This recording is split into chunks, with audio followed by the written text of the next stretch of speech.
kepalanya sakit, ditemesin terus dia tuh ya melek nggak bisa. Jalan juga dia sampai kayak gini, udah nggak ngeliat. Kenapa kamu kayak gitu? Dijedotin matanya. Sama siapa, Jang? Ya orang 3 itu. Kalau bullying itu terjadi, kepala sekolah saya pecat atau anaknya pindah. Tidak boleh lagi ada di Subang. Ternyata itu bukan kejadian yang pertama yang dialami oleh Albi.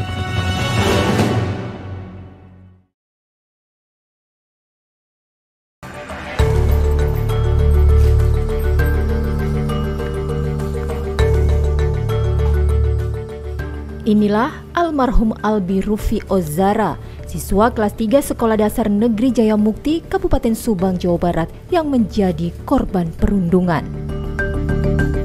Bocah bernasib malang asal Subang ini meregang nyawa usai menjalani masa-masa kritis selama 6 hari di ruang ICU Rumah Sakit Umum Daerah Ciereng, Subang, Jawa Barat. Dari mulai masuk sampai dengan ini hari ke-6, ya memang kondisinya masih tidak stabil, kritis ya, dan kondisinya koma. Ya, kalau dari sisi medis sebenarnya udah mati batang otak ya. Ya. Tadi jam berapa ya? Jam 16:10. 16:10. Kira itu ya. Iya, diagnosa awalnya apa sih, Dok? Ini masih dicurigai terjadinya perdarahan di otaknya. Sungguh miris, kasus perundungan seakan tak pernah padam hingga berujung duka mendalam. Lalu, bagaimana sebenarnya cerita yang dialami almarhum Albi? Kasus mencuatnya perundungan yang dialami Albi bermula dari viral di media sosial. Dalam postingannya saat itu, Albi diketahui tengah berjuang untuk hidup dengan kondisi tak sadarkan diri dan menggunakan peralatan medis yang menempel pada tubuhnya. Albi rupanya dibawa pihak keluarga ke Rumah Sakit Umum Daerah Ciereng usai mengeluh sakit. Dua harinya tuh ya, dia tuh kan muntah-muntah terus ya. Kalau makan muntah kata saya. Kenapa, Jang? Kata sama adik saya juga. Kamu kenapa perutnya sakit? Iya. Sama uaknya mah enggak ngomong dia terus takut katanya. Terus kata saya tuh, kenapa kamu kayak gitu? Sakit perutnya katanya. Pas kata saya tuh, ayo ituin ya, benerin gitu, takut kenapa-napa. Terus pas tuh habis diurut tuh dia tuh ya nggak muntah lagi. Ya. Terus iya, dia cerita udah sembuh. Enggak, maksudnya enggak pernah cerita kejadian dia diapain? Enggak. Dari sakit yang diderita Albi, keluarga lalu menaruh curiga. Dan benar saja, kecurigaan itu terbongkar dari pengakuan almarhum Albi saat hendak dibawa ke rumah sakit. Mau berangkat ke rumah sakit tuh dia masih eling gitu jam 3. Iya, tuh cerita gimana dia? Jang, kamu, kata saya tuh, kamu kenapa kayak gitu, kepalanya sakit, ditemesin terus dia tuh ya melek nggak bisa. Jalan juga dia sampai kayak gini, udah nggak ngeliat dia tuh. Kata saya tuh, kenapa kamu kayak gitu? Katanya ya itu ngomongnya. Iya, ngomongnya gimana? Dijedotin katanya. Ke tembok katanya, ditajongin katanya. Dia tuh. Itu pengakuan Albinya? Iya, ke pengakuan ibu. dianya tuh. Oh, sama siapa, Jang? Tuh. Terus jawabnya dia? Dia ngomongnya kayak gitu. Ya kayak gimana? Ya orang 3 itu. Lalu mengapa peristiwa Albi baru diketahui setelah lama terjadi? Memang udah lama itu kejadiannya. Berapa hari, Pak? Kurang lebih ada 1 mingguan. Itu kejadiannya. Itu pun anak sempat masuk sekolah dan tidak menunjukkan bahwa tersakit apa tidak. Anak itu tidak menunjukkan sakit atau tidak. Malah ketika dibully pun tidak ada yang laporan ke pihak sekolah. Makanya sekolah tidak tahu. Baru tahu pun setelah seminggu yang lalu. Nah, itu pun ada pihak keluarganya tidak laporan, sedang belanja sambil ngomong ke guru kelasnya. Itu. Nah, di sana pun pihak orang tuanya anak ini sering dibully. Itu. Di mana aja tuh pas lagi bully? Itu kejadiannya ini langsung dari orang tuanya. Iya. Ya, orang tua ayahnya, ya, orang tua berarti ayahnya. Itu anak katanya sering laporan, Pak, katanya. Kejadian di lapangan, anak sering digebukin di ini, tapi saya lihat anak gak apa-apa, ya udah biarin aja. Setelah ramai menjadi sorotan masyarakat, kasus kematian almarhum Albi lalu menjadi perhatian banyak pihak. Usut punya usut, kematian Albi saat itu diduga dianiaya teman sekolahnya. Berdasarkan informasi dia dari saksi teman-teman sekolahnya, sementara ini sudah diperiksa oleh Polsek Blanakan bahwa korban ini dimintai uang, kemudian tidak ngasih, dan akhirnya terjadilah kekerasan yang dilakukan oleh kakak kelasnya. Gitu. Kalau berdasarkan informasi, kejadiannya tanggal 11 November ya, hari Senin, tapi anak itu masih sekolah dari hari Selasa sampai hari Sabtu ya. Jadi masih sekolah dan baru mengeluh tidak masuk sekolah itu dari mulai Senin berikutnya, Senin, Selasa, Rabu, kemudian hari Kamisnya dibawa ke rumah sakit.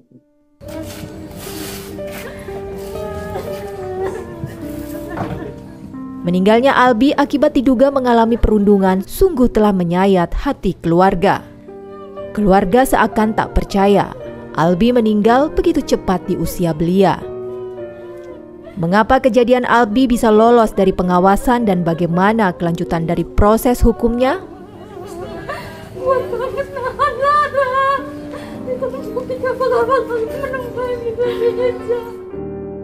Mungkin ini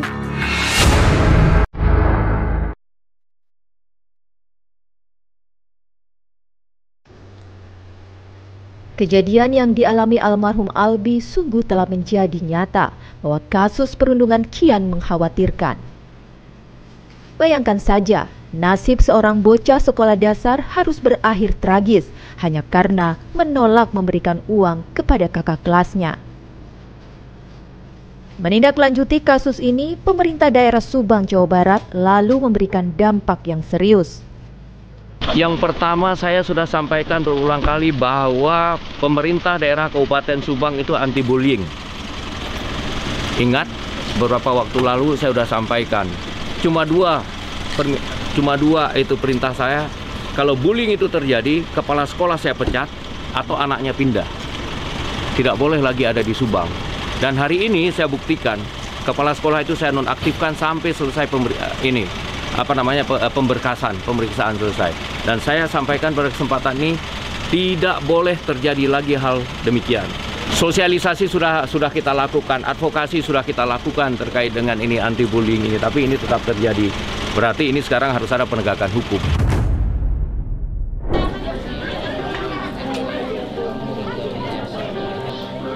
Usai disemayamkan di rumah duka di Kampung Tegal Tangkil, Desa Jaya Mukti, Kecamatan Blanakan, Subang, Jawa Barat, jenazah almarhum Albi lalu dibawa ke sekolah sebagai bentuk penghormatan sekaligus peringatan agar kasus perundungan tidak kembali terulang.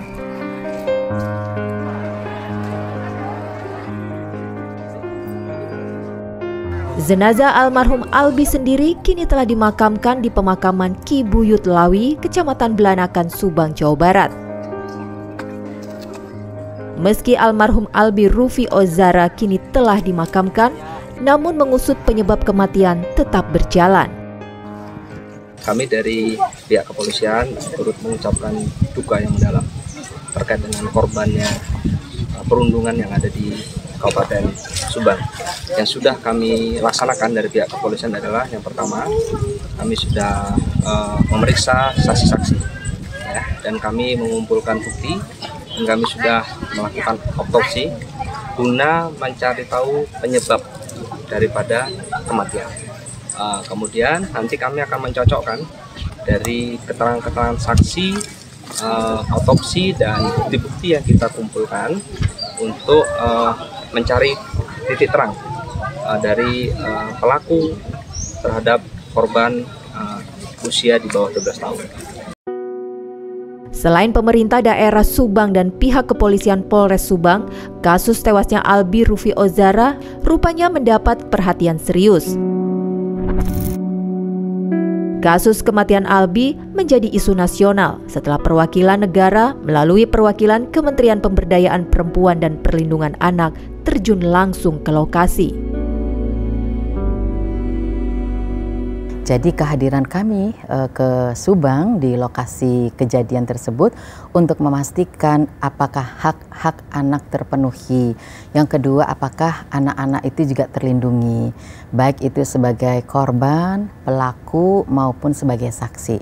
Karena kami harus melindungi semuanya, karena itu menjadi salah satu tugas dan mandat kami.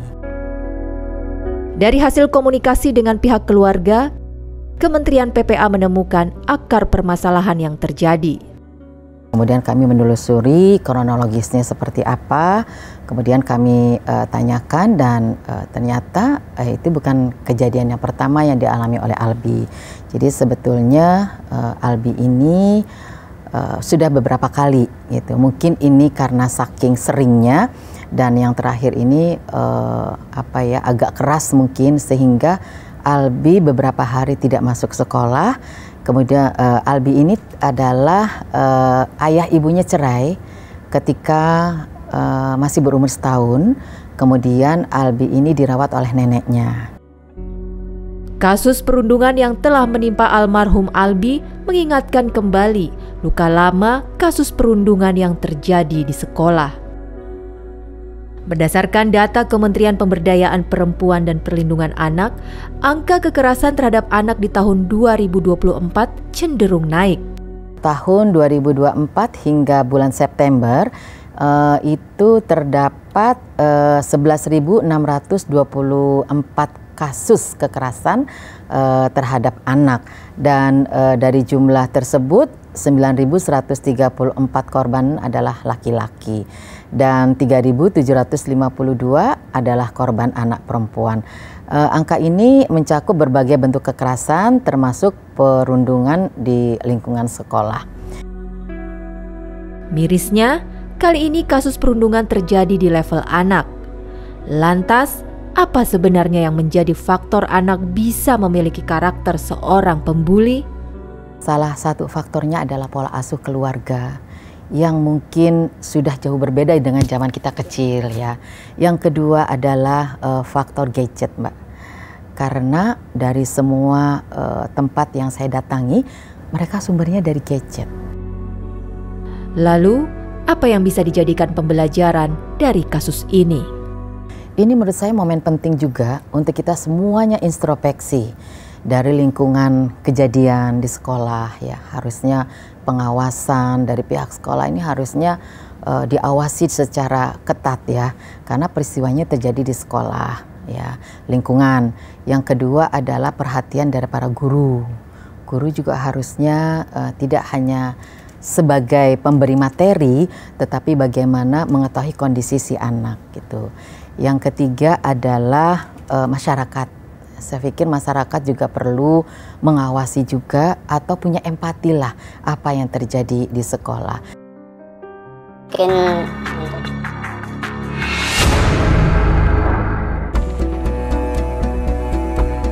Praktik usang teknik senioritas di lingkungan pendidikan terus saja terjadi berulang, bahkan yang terakhir berujung tragis.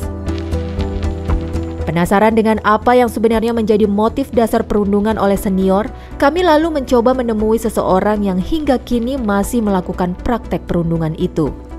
Ya pemirsa, saat ini saya akan bertemu langsung dengan salah seorang anak yang boleh dikatakan dia adalah pembuli atau pelaku pembuli. Seperti apa sih yang menjadi alasan dia selalu melakukan pembulian kepada teman-temannya? Kita telusuri kebenarannya. Di sebuah tempat dan meminta untuk dirahasiakan identitasnya, sebut saja Tole. Kepada kami, Tole lalu bercerita tentang praktek bully yang ia lakoni. Bentuk pembuliannya itu yang pertama mungkin ada yang bilang bisa dibilang penataran. Nah, penataran ini dalam satu jangkauan itu dia bilang suruh laksanain apa yang diperkatakan senior. Kayak saya senior di atas adik kelas saya. Saya nyuruh dia push up, harus nurut. Dan untuk sesi keduanya mungkin kolekan yang bisa disebut pemalakan. Lalu, apa yang dicari Tole dari hasil membuli korbannya? Mungkin untuk faktor kepuasan itu paling duit. duit dari semua adik kelas atau siswa-siswa yang di bawah senior dikumpulin buat nongkrong, buat minum-minum, buat ngerokok-ngerokok, terus buat ngejamuin sekolah lain yang datang ke sekolah kita. Tole adalah salah satu potret seorang siswa senior di sekolah yang merundung juniornya. Kepada kami, Tole lalu melanjutkan cerita tentang awal mula dirinya menjadi pelaku bully. Awal masuk sekolah, saya tidak mengerti membaca, menulis, dan kalimat tanda kutip apapun.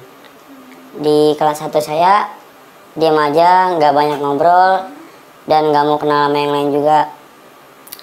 Udah pertengahan semester, saya akhirnya dibawa ke ruang belakang. Bisa dibilang itu buat tempat pembulian. Nah, di situ saya dibully juga sama teman-teman saya pas saya nggak bisa baca dan nggak bisa nulis.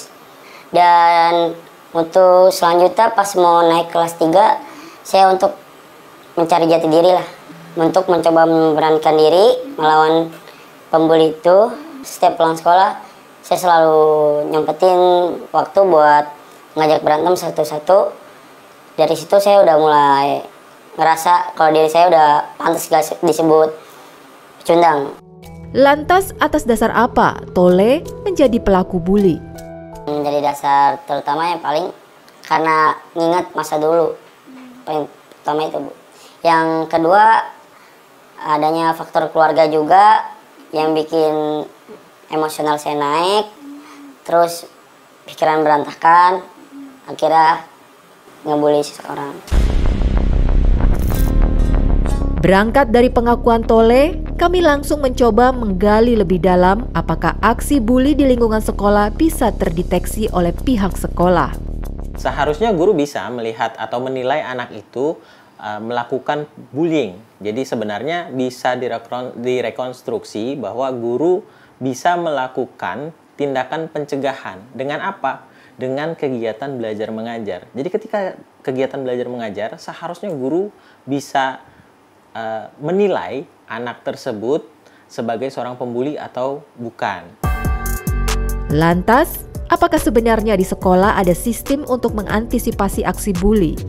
Ada. Jadi setiap sekolah itu menurut Permendikbudristek tahun 2003 nomor 46, itu sekolah wajib membuat tim pencegahan dan penanggulangan kekerasan atau TPPK, di mana anggotanya terdiri dari guru, kemudian komite sekolah atau orang tua murid, dan karyawan. Lantas bagaimana semestinya orang tua mengantisipasi anaknya agar tidak menjadi korban bully, dan bagaimana pula tindakan agar kasus bully ini tidak terulang kembali?